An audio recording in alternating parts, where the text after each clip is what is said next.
Get ready for your daily dose of WordPress and web development tips, tricks, and insights to help you find success with WordPress. You're listening to WP the Podcast with your hosts, David Blackman and Tim Streifler.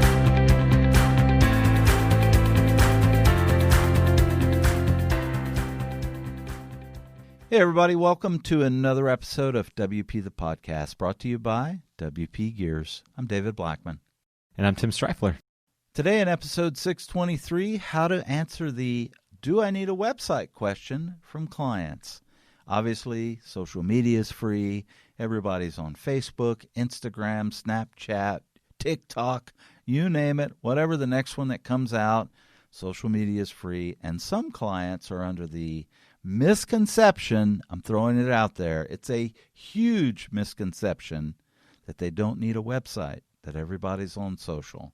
And we're going to answer why and how you should answer this question. So, Tim, go. Yeah, no, this is, I would say it's maybe not as common as it was when social media was on the rise.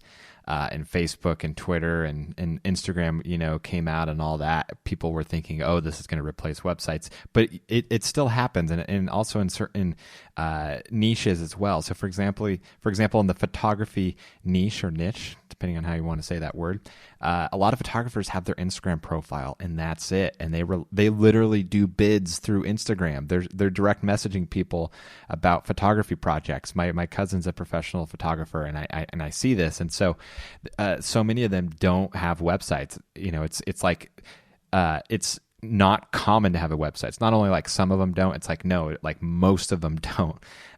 So that's definitely a common niche. There's definitely a lot more where you see that.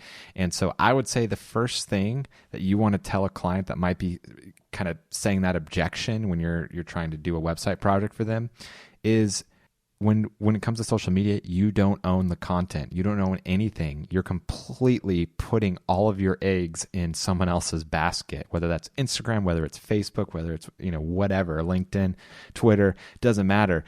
It's someone else's platform, so you're putting your eggs in someone else's basket. When you have your own website and it's on your own hosting, and it's WordPress, and you own the content, you own everything. It's yours. You can take it wherever you want, do whatever you want. You control the process. No one can take that away.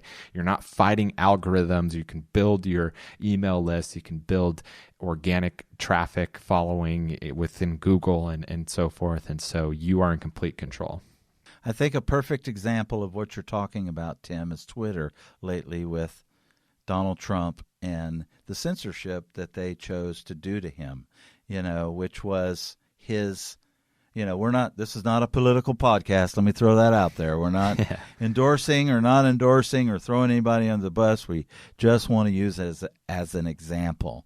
He made some claims, and the platform, because he didn't own the platform, made some opposite claims from him. They didn't agree with what he was saying, so they changed it. And you know what?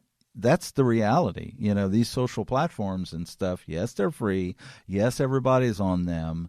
However, if the powers that be decide to change things tomorrow, guess what? You're screwed. So yeah, can do whatever they want. It's their platform. They can do whatever they want. Even if you're the president of, the United States of America, they're going to do what they want to change it. So, so it's really important to, own your own content and be in your own platform, be in control.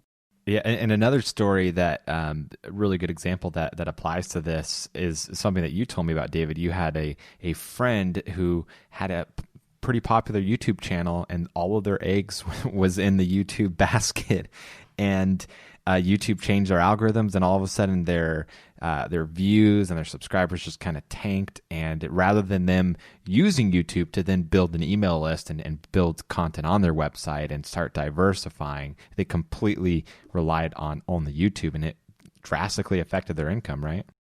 It killed their income. I mean, it went from husband and wife duo, 100% of their revenue and livelihood came from YouTube views and stuff. And you're right, January of 2019, YouTube changed their algorithm and their revenue tanked. It went through the floor, and they had to scramble to figure out a way to, and I'll tell you what, now they're using their website. They're a whole lot smarter now about this very topic and stuff. So, do I need a website question from clients? The answer is emphatically 100% yes, because you don't own those other platforms. You don't control it, and anything goes.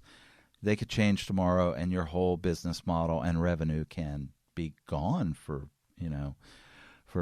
all intents and purposes, and you could be, broke and destitute if you're relying on that. So, whereas if you own the platform and stuff and you build it properly, like, Tim and I have teach in our course, the Divi Business Expert course, you're going to be fine no matter what Facebook or YouTube or Twitter or any of those guys do. So, yeah.